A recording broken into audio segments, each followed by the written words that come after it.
The Avenger. The road to crime ends in a trap that justice sets. Crime does not pay.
The Avenger, sworn enemy of evil, is actually Jim Brandon, a famous biochemist.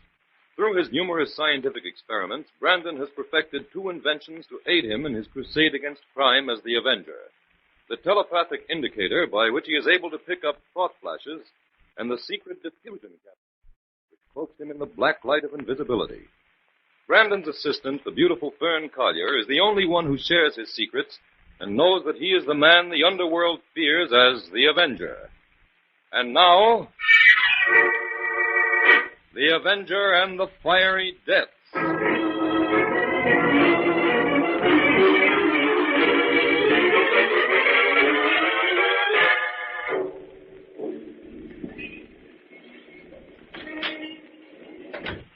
Top of the morning to you, Frank. Good morning. How's business? Well, not bad, Mr. Meadows. People can't get along without newspapers. You want the usual? Yes, please. All right. There you are. Well, it looks like you're going to have me for a customer for a long time, Frank. Yes? Had my doctor give me a complete checkup yesterday. He said I was a perfect specimen. Well, that's the kind of news I like to hear from a doctor. Yes, good health is great wealth, I always say. Well, see you tomorrow, Frank. All right, Mr. Meadows.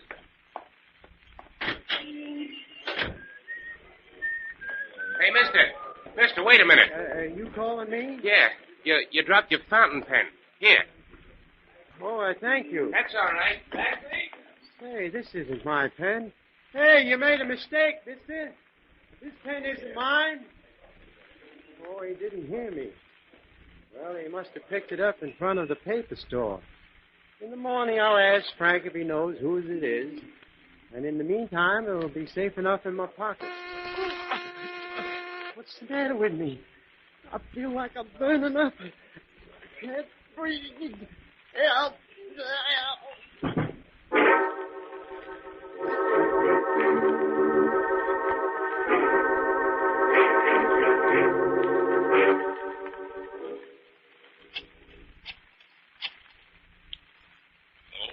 That you, Benny? Yes. Is everything under control, Trevor? Yeah, everything went fine. Is he dead? I don't know yet. I ducked into the store to wait. There's a big crowd around him. Joe get away all right? Sure. He drove away before Meadows even knew what hit him. Good. What's happening there now? The cops are pushing the crowds back. Here comes the ambulance. We'll know in a minute, Benny. The doctor's getting out now. Hold on. Okay. Meadows is a goner, all right. They're putting the stretcher back in the ambulance. We've done it again, Benny. Meadows is on his way to the morgue.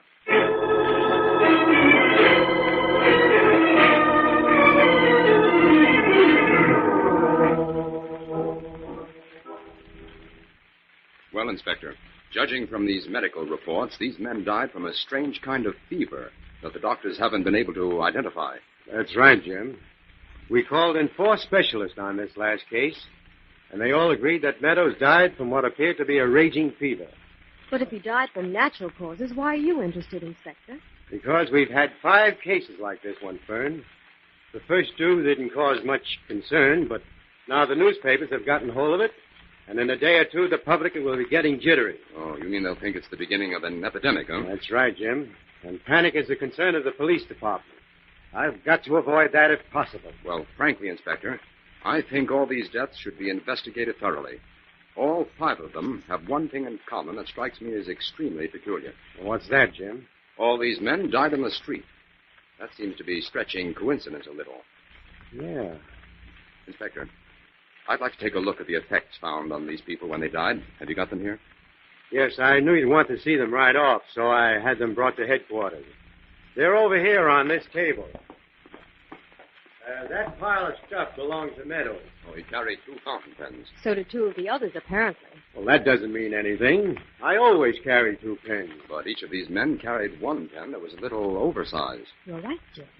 Inspector, I'd like to examine one of these large pens. Well, go ahead, Jim. No ink in it, for one thing. Let's have a look inside. Now, don't ruin any of those pens, Jim.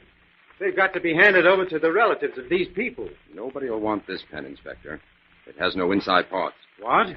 Here, help me examine these other large ones. This is beginning to look interesting. I don't get it. Why should a man carry a dummy pen around? This one is empty inside, too, Jim. Well, so is this. And you can check off these last 2. They're empty. What do you make of it, Jim? Just a minute. Let's take a look at these ordinary-sized pens. This one looks all right, Jim. No. These aren't dummies like the others. Wait a minute. Well, Inspector, smell this.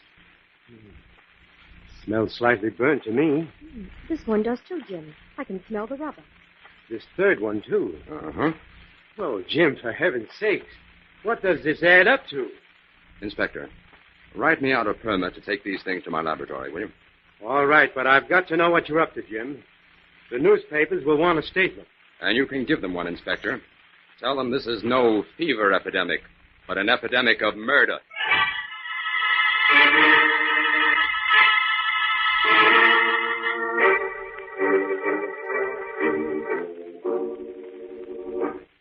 I'll take that blindfold off you now, Doyle. There. Now, look here, Trotter. I thought you said you were bringing me up here to have a talk with your boss. That's right, Doyle. Well, I don't see him. Where is he? I'm here behind this screen, Doyle. I can see you, but you can't see me. Well, why the dramatics? I came here to talk business. Nobody's allowed to see the boss. Nobody but me. I'm the only one who knows who he is. Quiet, Trotter. I'm sure Mr. Doyle realizes the value of caution. Otherwise, he wouldn't be here. That's right. I don't care who you are. I'm here to hire you to do a job. Trotter tells me you have a partner you wish to have put out of the way, quietly. Yes, and the job must be done tomorrow. What's your price? $20,000. That's pretty high. I only came prepared to pay $15,000. I think you'll pay my price, Doyle. What do you mean? I look into the business of my clients before I do a job for them. I know that you've helped yourself to $50,000 of your firm's money. Your partner doesn't know it yet. And if you can get rid of him before he finds it out, no one will be the wiser. All right, I'll pay. But you'll have to wait a few days for the other $5,000. I'm willing to do that, Doyle, because I have another weapon to use against you in case you don't come through. Oh? What's that? Your partner, Albert Frome, has no living relatives, right? Yes? 6 months ago, at your suggestion, you and Frome took out an insurance policy, making the firm the beneficiary. Now, after Frome's death, you wouldn't want to run into any trouble collecting that insurance, would you? A few well-placed words would cause an investigation. All right, you win. You'll get your money. Good. Trotter will take the $15,000 you have with you. You're to bring the remaining $5,000 to the Midtown restaurant a week from today at 6 o'clock. Trotter will meet you. Is everything set then? Yes, except for one thing. And what's that? Tomorrow, just before your partner leaves for lunch, give him that box on the table. What's in this? A fountain pen. Give it to him, and he'll be dead within the hour. Now our interview is over. Trotter, blindfold Mr. Doyle again and get him out of here.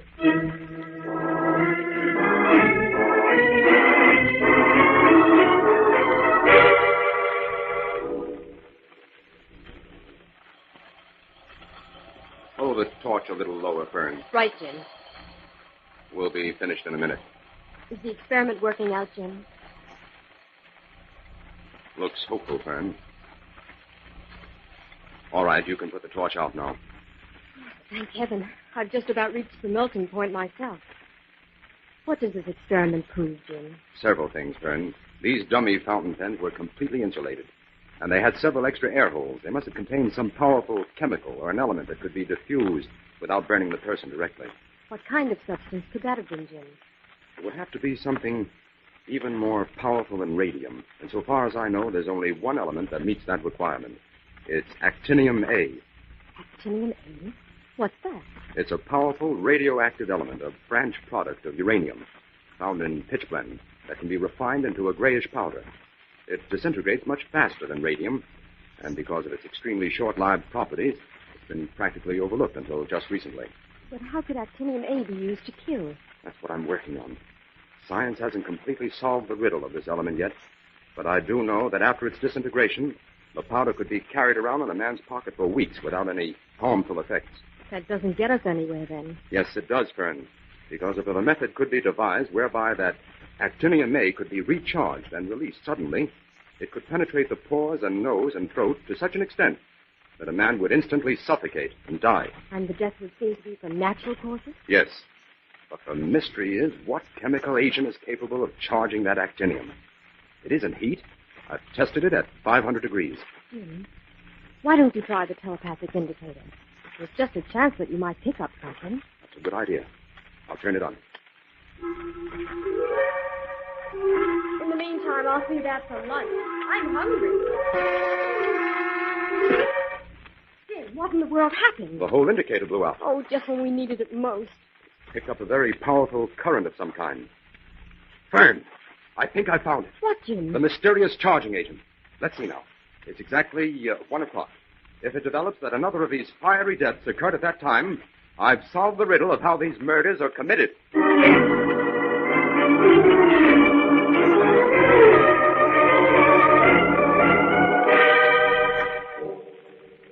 Yes, Jim. Albert Frome fell over dead in front of his office at exactly 1 o'clock. Everything checks then, Inspector. We're on the trail at last. Well, I'll have to take your word for that, Jim. So far, these deaths are just one big question mark to me. Inspector, tell me everything you know about Albert Frome. Take notes on this, will you, Fern? Yes, Jim. I'm ready. Frome had a simple enough history, Jim. He was 40, single, in good health, didn't have any relatives, and seemed to be doing well in business. Was he in business for himself? No, he had a partner by the name of Raymond Doyle, but there's nothing suspicious there. Doyle's a respectable family man with 3 children. Did Frome carry any insurance, Inspector? Yes, about 6 months ago, he and Doyle each took out an insurance policy, making the firm beneficiary. A purely friendly precaution. Doyle was very frank about the whole thing. Good enough. Now listen here, Jim. We've got to get to the bottom of this case. I've lined up every known crook in the city and haven't found the thing. We've got to get some evidence so that we can bring charges against somebody. Inspector, these dummy pens are evidence. Frome had one, too. But, Jim, you can't prove anything by these empty pens. I think I can, Inspector. How? I'm willing to listen. I'll explain the whole thing later. Right now, Fern and I have some routine detective work to do. Oh, routine stuff. We haven't time for that, Jim. It's the only way, Inspector. You give me a week, and I'll deliver your criminals and all the evidence you want. What are you going to do? I'm going to work backwards from the death of Frome. We're dealing with an organized murder ring, Inspector. A murder ring? Well, why waste time on Frome, then? He's dead. Yes. But in the death of Albert Frome, a small mistake was made. And by using that mistake as a springboard, I think we can crack these fiery deaths wide open.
back to the Avenger and the Fiery Deaths.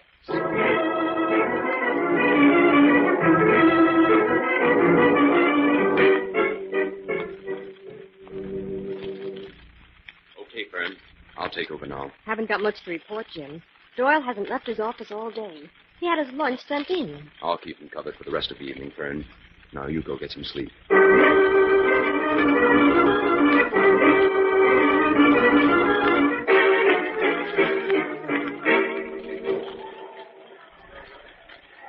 Well, Jim, trailing Doyle has its advantages. I'm glad he likes baseball. So am I, Fern, but I can't keep my mind on the game today. We've only 2 days left, and Doyle hasn't given us a single lead yet. Maybe you'd be better off to pull him in, Jim, and try to make him talk. That'll be our last resort. There's always a chance that he won't talk. Maybe he's innocent, Jim. No, he's in this up to his neck. He's bound to make a false move sometime. And when he does, I intend to be on hand.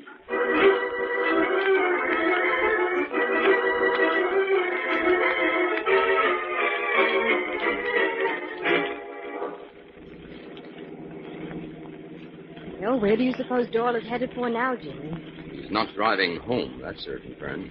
He's headed back toward town. You didn't place a single bet at the races, Jim. No. That $5,000 he withdrew from the bank this morning is payoff money. I'm sure of it. We'll just stick to him like leeches and see where he delivers it.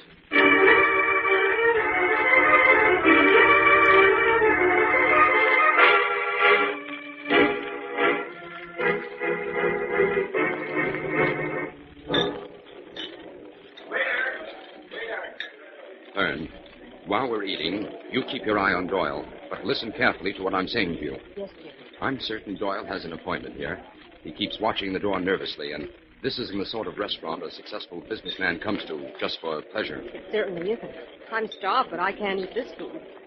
Jim, a man just joined Doyle. Yes. That looks like our man, all right. Fern, I'm going to follow that man when he leaves here. Oh, Jim. It's the only way to get to the bottom of this murder ring. Now, I'll pretend I'm a customer, a very tough one, and that I want a job done immediately. Jim, what if he tumbles to you? A man like that would just as soon kill you as look at you. I've seen enough criminals to be able to give you a good imitation of one, Fern. Now, in a minute, I'll leave and wait for our friend outside. What about me? What can I do? You stay here and pretend to eat your dinner, but when our man leaves the restaurant, follow him out. Get in my car and be ready to follow us when we drive away. That fellow is certain to have a car here. Have you got that, Fern? Yes. Be sure to keep well behind us. When we reach our destination, call Inspector White and give him the address. Then you drive directly to headquarters and wait for me there. All right. Jim, look. Yeah? Doyle is handing that man a small package. It's the payoff, all right. Oh, gosh, Jim, I'm scared. Don't be, Fern. When the time comes, the Avenger will step in. I'm going now. Good luck, Jim. Yes, sir. That'll be $3. Oh, here you are. The extra check is for the young lady over there. Oh, yes, sir. And here's an extra 10 for you, if you know the name of that man facing us at the corner table. Yes, sir. That's a fellow by the name of Trotter. He comes in here a lot. Oh, yes, I thought that's who it was. I just wanted to make sure. Here's your 10. Thanks, mister. Come in again.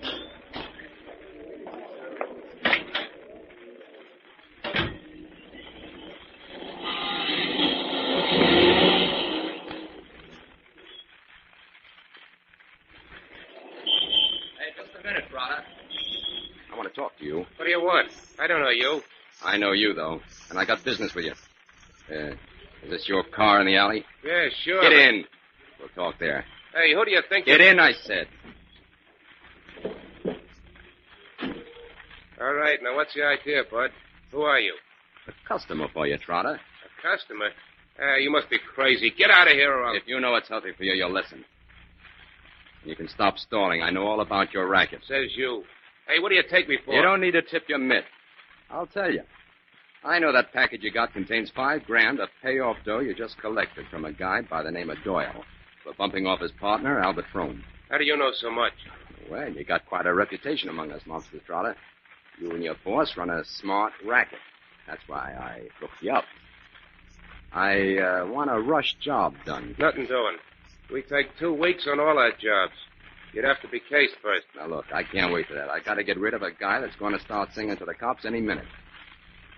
My Rob's willing to pay you $50,000 to shut him up. 50 grand. Yep. If you'll do the job tomorrow morning. Well, I don't know. You'd have to talk it over with the boss. Let's get going then. Not so fast, wise guy. I'll have to put a blindfold on you. It's a rule. Okay. You don't take any chances, do you? Can't afford to. Here, this bandage fits right over the forehead and the eyes. Say, a perfect fit, huh? Now, pull your hat down. Whatever you say. Hey, what are you up to? Why did you jump into the back seat? Now listen, Trotter. I'm not taking any chances on you dumping me out someplace. I'll just sit here right behind you with my hands on your shoulders. And you'd better call out every move you make. Because if you make a false one, it's your last. I got a gun. Pretty smart, ain't you? Don't try anything, that's all. I'll keep this blindfold on. You can watch me in the mirror.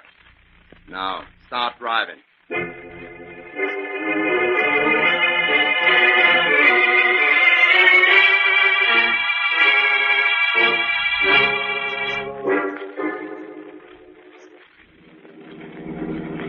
I'm pulling up.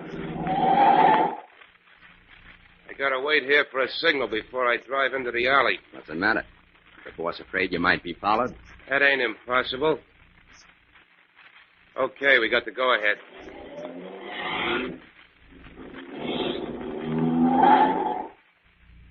Here we are. All right, hop out. Hey, can't you take this blindfold off me now, Trotter? Not till we get upstairs. Huh? Well, I'll follow you then. Up these stairs.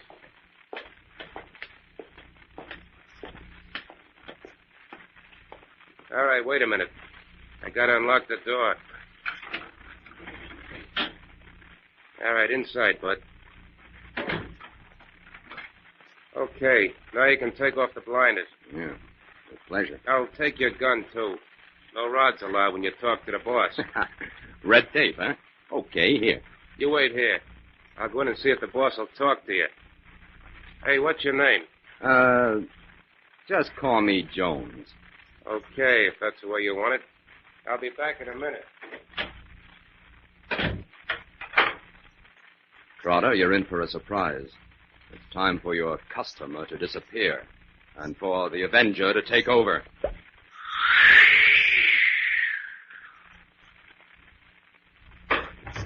Okay, bud, Hey, he's gone. But how did he get out of a locked room? Hey, Benny! Yeah? What's up, brother? The guy's gone. I don't know how he got out, but he did. You and your 50 grand. I'll bet he was a cop. No, he was a mug. I couldn't make a mistake like that. You're a stupid fool. Go pack our stuff. We've got to be out of here in 5 minutes. I'll take care of things in here. Yeah, we better blow, all right. If I ever lay eyes on that guy, I'll turn the seat. Stupid, incompetent punk. Have his life for this. The state will save you the trouble, Benny. Huh? It wants you both for murder. Who's that? Who's in here? It's the Avenger, Benny. The Avenger. So that's who it is. Yes, I'm here to put an end to your wholesale murders, Benny. That's what you think. You've met your match this time, Avenger. Invisible or not, I have a weapon that can kill you. You're trapped. We shall see. This is going to give me more pleasure than any other crime I've committed. To kill the Avenger is the dream of every criminal. But the honor will be mine. May I inquire how I am to die? Sure. All I got to do is pull this switch, and this whole room will be charged with electricity. I guessed that. But what of you? What happens to you, Benny? Me? My clothes and shoes are completely insulated. Pull the switch then, Benny, and let's see what happens. I will. I'm still here, Benny. Wait. Electricity. It's not working. No, I pulled the wires when I first came in. You're clever. But if I can't destroy you, I can destroy the evidence that you use against me. You'll never know the secret of my power ray machine. I'll smash it into 1,000 pieces. Stay away from that machine, Benny. No, I won't. Smash it. Stay away, I said. Take this, then. Oh. A little man with a dangerous weapon. The history of crime keeps repeating itself.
just a minute, Jim. You say these murderers were committed by planting these dummy fountain pens, which contained actinium A on each of the victims. That's right, Inspector.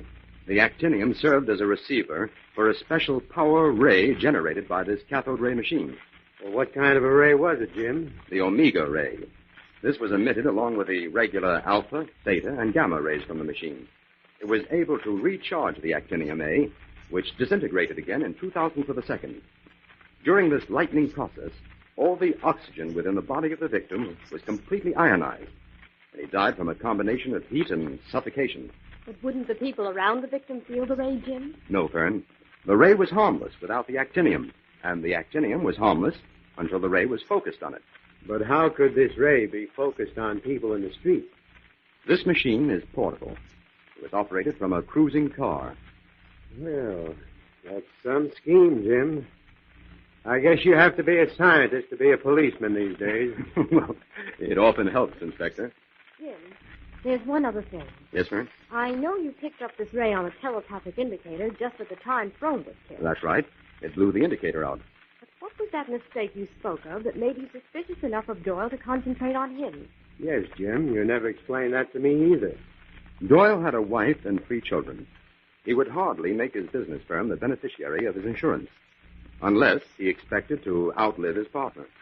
That put me on the trail of Doyle, and finally led us to Benny. Okay, Jim. Send in a complete report on it. Right. What's your hurry, Inspector? I've started going to night school, Jim. I'm taking general science.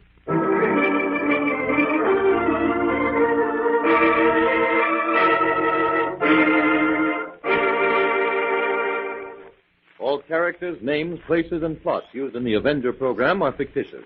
Any similarity to persons living or dead is purely coincidental.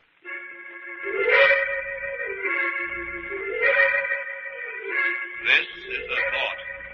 A thought. A thought. Remember, listen for another adventure of... The Avenger.